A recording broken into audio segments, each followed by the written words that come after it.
Your reading assignment for this lecture is Chapter 14, which, along with all of the other grammatical errors that we have discussed, talks about most of the important comma rules. Most of these rules, as you'll see, rely on the distinction between a dependent and an independent clause.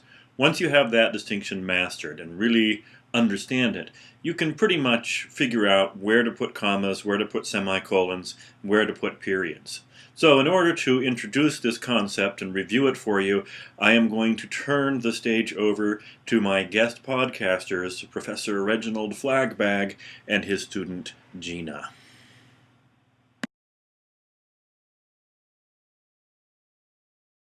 Professor Flagbag, why did you fail me on my paper? You said it should be 200 words, and I wrote 203. I failed you because your paper was full of sentence fragments and comma splices. What do you mean sentence fragments and comma splices? I have never heard those words in my whole entire life. Do you know what a sentence is? Sure. A sentence is a whole bunch of words followed by a period. I write them all the time. Well, sentences certainly have lots of words followed by periods. But I'm afraid there is more to it than that. You mean like nouns and verbs and all those things? Well, sort of. Gina, have you ever heard of a clause? Sure. My mommy and daddy used to tell me that he brought presents on Christmas morning, but I knew it was really them all the time. Yes, that is lovely indeed. We called him Father Christmas, actually.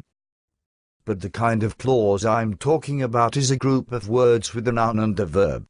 Oh, you mean like a sentence?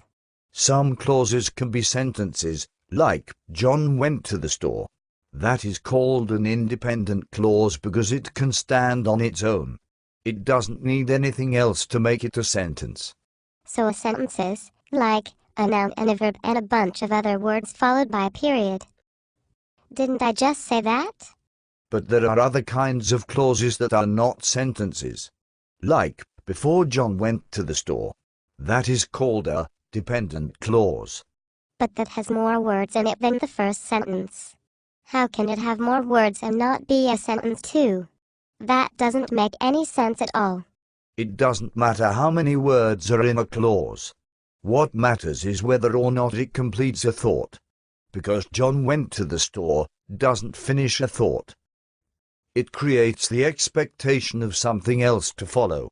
Like the reason why John went to the store. You mean the reason that John went to the store? But yes, that is largely correct. So, what does that have to do with sentence fragrances and comma slices? Sentence fragments and comma splices. Quite simple, really. If you have a dependent clause followed by a period, because John went to the store, you don't really have a sentence. All you have is a fragment of a sentence. That is why we call it a sentence fragment. Wow. That makes sense. I think I actually understand. And a comma splice occurs when you join two independent clauses together with just a comma, as in, John went to the store, he bought milk. But what if I want to say that John went to the store and that he bought milk? What do I do then? Huh, Professor? Simple. You can either use a semicolon between the two clauses, or you can use a comma with a word like and, but, or. These are called coordinating conjunctions, and they are popping up all over the place these days. Wow. Nobody ever told me this stuff before, and I was the valedictorian of my whole high school class. Is there anything else I need to know? Oh, there are a few things, I suppose, but we can save those for another time.